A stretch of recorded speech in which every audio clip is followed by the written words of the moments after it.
Hoofstuk 22. Vrystede as model vir groeiende selfbestuur. Deur die verloop van die geskiedenis het stede die wêreld se grootste beskawings geskep. Die 21ste eeu sal die herverskyning van stede en metropolitaanse gebiede as die smeltkroes van vooruitgang bring. Aangesien die stadstaat nog altyd 'n meer natuurlike politieke en ekonomiese entiteit as die nasiestaat was. Die wysheid van John O. Norquist, Amerikaanse politikus, wat dit in sy werk The Wealth of Cities aangehaal het. Die Amerikaanse Nobelpryswenner in die ekonomie, Paul Romer, se verbeeldingryke idee van vrystede het die afgelope dekade 'n opskudding veroorsaak. Romer, 'n voormalige hoofekonoom van die Wêreldbank, se idees kan aangepas word om oplossings te bied vir armoede, veiligheid en die beskerming van kultuurgemeenskappe soos Afrikaners. Vrystede kan beskryf word as stede wat onder 'n spesiale handves regeer word en nie aan al die gewone staatswette onderhewig is nie. Dit word volgens selfgekose politieke, ekonomiese en kulturele stelsels regeer. Die stede geniet afgewentelde selfbestuur. Dit maak dit moontlik om doelgemaakte stelsels te ontwerp en beter besluite te neem, omdat die regerders meer in voeling met plaaslike omstandighede is. Teen 2008 was 112 van die Amerikaanse staat Kalifornië se stede al vrystede. Die bekendste hiervan is Los Angeles en San Francisco. Die beste voorbeeld van 'n vrystad is sekerlik Hong Kong, wat saam met die stadstaat Singapore as model vir China se vinnige ekonomiese ontwikkeling gedien het. Die toenmalige Chinese leier Deng Xiaoping het in die 80er jare 4 vrystede naby Hong Kong as loodsprojekte begin om te sien hoe die vrye markstelsel in China kan werk. Na die sukses van hierdie stede het hy nog 14 sulke stede as sogenaamde spesiale ekonomiese sones begin en daarna die model oor die hele ooskus van China gekloon. Uiteindelik het China stad vir stad tot 'n moderne staat ontwikkel. Die regerders van hierdie gebiede het beleggers, besighede en geskoolde werkers met hulle vernuwende ekonomiese en politieke stelsels gelok. Sodoende het die vrystadmodel van Hong Kong volgens die beginsel van een land, twee stelsels die wegspringplek van die opkoms van China geword. Derde wêreldlande. Romer het as ekonoom aan Stanford Universiteit bekendheid verwerf vir sy idee dat ryk lande moet help om vrystede op oop gebiede in arm lande tot stand te bring en dit dan onder 'n spesiale handves te regeer. Die doel is om hierdie suksesmodel dan na groter gebiede uit te brei, totdat die hele land naderhand beter regeer word. Romer is reeds in 1997 as een van die tydskrif Time se 25 invloedrykste persone benoem. Hy het ook in 2012 die tydskrif Foreign Policy se lys van die 100 topdenkers in die wêreld gehaal. Sy lesing op TED se wêreldkonferensie in 2009 het hom oor die wêreld heen bekend gemaak. En talle lande eksperimenteer reeds met sy idees om die Hong Kong voorbeeld oral in die wêreld uit te voer. Twee stelsels. Volgens Romer is swak regering die grootste oorsaak van armoede, werkloosheid en omgewingskrisisse. Hy vergelyk die reuse verskille tussen lande wat gelyk begin het, maar in twee regeringsstelsels verdeel is, byvoorbeeld Oos- en Wes-Duitsland, Noord- en Suid-Korea en natuurlik China en Hong Kong of China en Taiwan. Die enigste verskil tussen die voorspoed van die een deel en die ellende van die ander was die verskillende regeringsstelsels wat toegepas is. Die Chinese leiers het, nes Romer, geglo dat dit te moeilik is om 'n hele land dadelik te verander en dat dit makliker is om met 'n stad as lewende eksperiment te begin. Dit bied die vryheid om die nuwe stelsel te benut of 'n oue te behou. Daar is ook klein genoeg om genoeg proefnemings te doen voordat dit op 'n groter skaal uitgevoer en gekloon word. Romer voel veral sterk daaroor dat dit te moeilik is om bestaande stede met gevestigde stelsels en lewenswyses te verander, omdat dit tot groot weerstand teen verandering kan lei. Sy voorstel is dat dit beter is om eerder nuwe stede te ontwikkel wat van die begin af volgens die nuwe reëls gebou is. Suid-Afrika. Die Suid-Afrikaanse regering het die Chinese eksperiment hier in 'n afgewaterde vorm probeer herhaal. In 2014 is die Wet op Spesiale Ekonomiese Sones, dit is Wet 16 van 2014, deurgevoer en gebiede soos Kuga, Richards Bay, Oos-London en Saldanha Bay aangewys. Daar bestaan dus reeds 'n plaaslike regsraamwerk vir Romer se idees. In die praktyk is privaat dorpe wat hulle self regeer besig om landwyd te ontwikkel.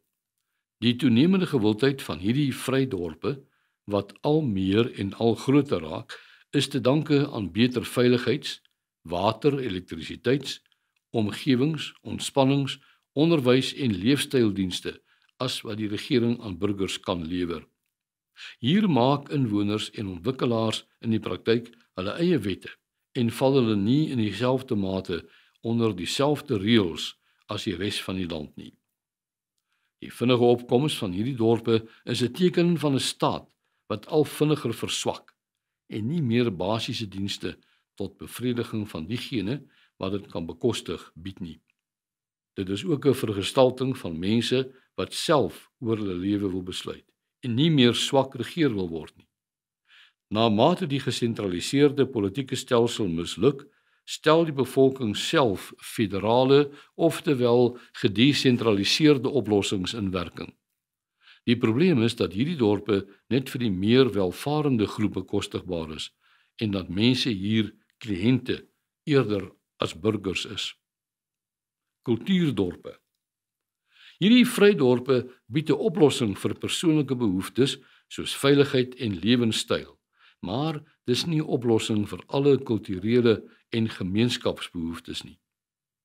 Omdat die vrydorpe steeds deel van stede is die vlak van autonomie wat hulle kan uitoefen uiters beperk en ook steeds blootgestel aan die verswakkende bestuur van die stede.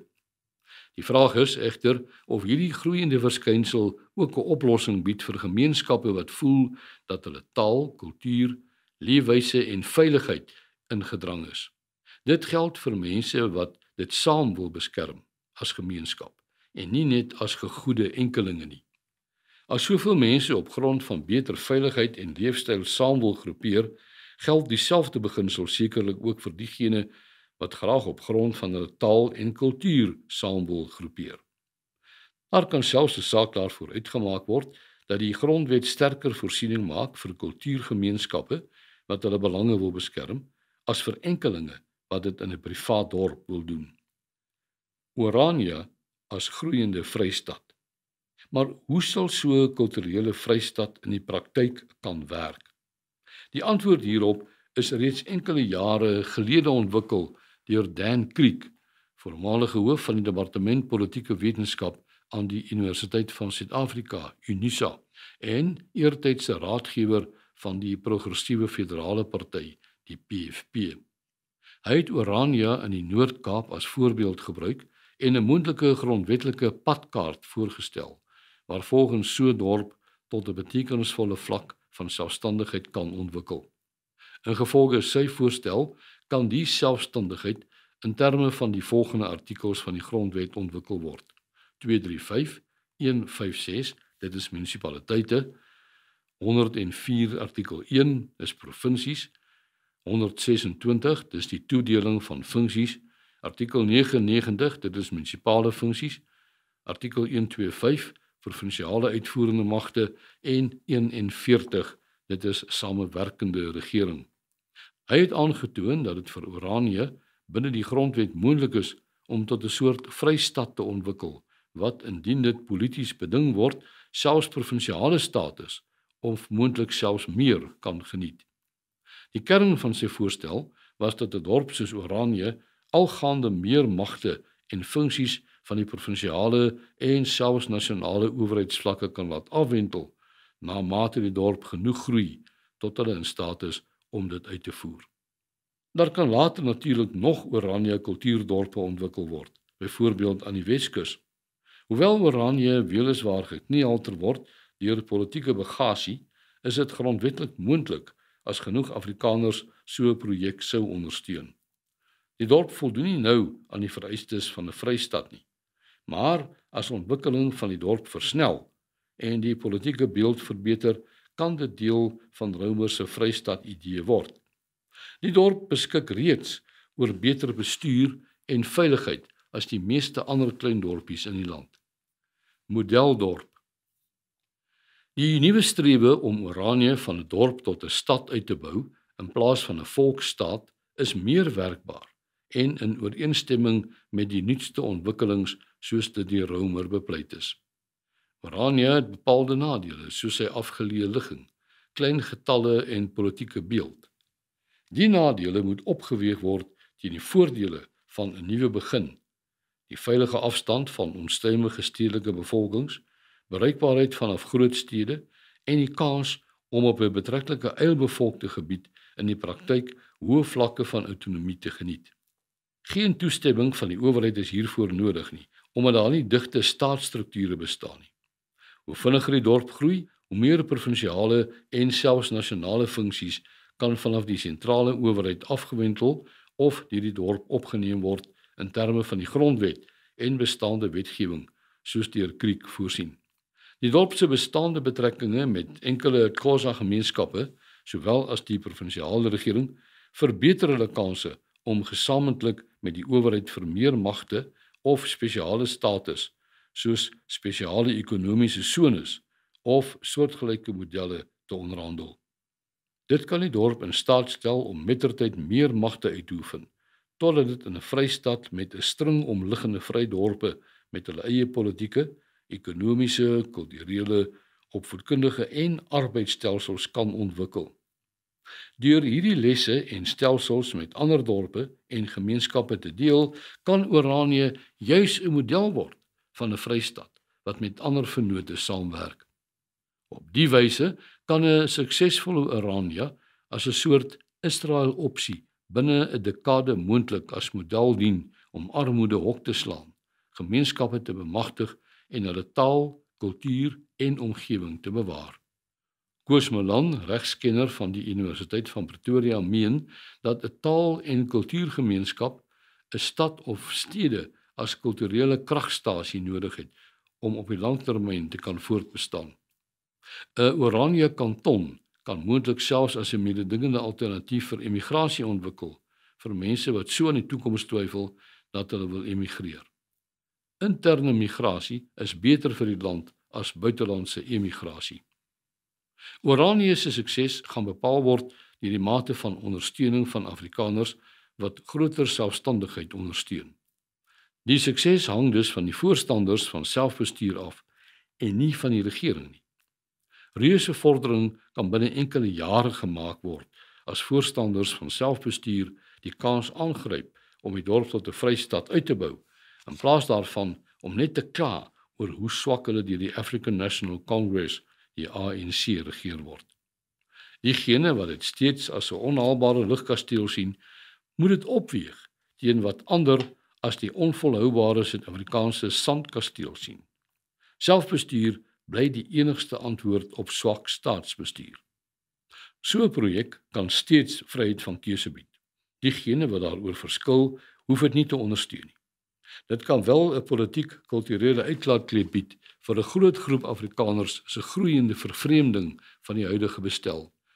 Dit kan ook 'n kulturele kragstasie word wat dienste aan Afrikaanse gemeenskappe bied, wat oor 10 jaar hoogs waarskynlik nie meer in die meeste dorpe en sommige stede gaan bestaan nie. Natuurlik het hierdie voorstel vir 'n kultuurdorp as deel van die Suid-Afrikaanse verskeidenheid baie leemtes en sal dit 'n klein onderdeel van 'n groter oorlewingsplan uitmaak. Maar enige voorstel moet teen die ander toekomsmoontlikhede opgeweeg word. Selfs as daar net 'n 5% risiko is dat die bestaande bedeling nie gaan slaag nie, is dit dan des te meer net verantwoordelike risikobestuur om in 5% van jou planne ook vir 'n praktiese uitvoerbare plan vir kulturele vrystede voorsiening te maak. Daarom beveel Milan aan dat mense wat nie daarheen wil of kan trek nie, minstens 'n tweede adres daar moet kry deur belange te vestig, soos met 'n langtermynbelegging in 'n projek in Orania. Daar is nie meer volmaakte oplossings oor nie en die bal is in die hande van voorstanders van selfbestuur om te wys dat so 'n praktiese voorstel wel kan werk. Daar is geen waarborg dat Oranje sal slaag nie, maar die mislukking van Suid-Afrika lyk ongelukkig al meer na 'n groter moontlikheid. 'n Vrystaat in 'n Afrikaanse provinsie kan as deel van 'n groter oplossing groter veiligheid en gemoedsrus aan 'n groot groep Afrikaners bied wat bekommerd is oor hulle toekoms. Baie Afrikaners sou veel eerder 'n kanton met 'n stad as middelpunt in die pragtige Wes-Kaap of aan die Weskus wou gehad het. Die Wes-Kaap is egter midde in 'n demografiese stroom, hoogs ontwikkel, digbevolk en die arbeidsmark is reeds weer soos tydens apartheid. Dit sal dus nie volhoubaar wees nie, hoewel modelle vir kulturele selfbestuur wel daar moontlik is. Die uitdaging met die Weskus is dat dit te duur sal wees om van niets af te begin en dat dit te ver van Afrikaner konsentrasies af is. Die feit dat Oranje van niets af op 'n Vrystaatmodel ontwikkel kan word, sy bestaande infrastruktuur, die ligging in 'n betreklike leë gebied, die arbeidsstelsel, die gebied se bevolkingssamestelling en die aard van die omgewing sal volhoubaarheid verseker nadat die moontlike uitdagings van 'n nuwe begin oorkom is. In die woorde van die filosoof Dani Goosen kan 'n nuwe politiek van skaal by die voorbeelde van ou republikeinse stede soos Pretoria en Bloemfontein aansluit. Dit was stede met ruimtes waar 'n eie gemeenskapslewe moontlik is.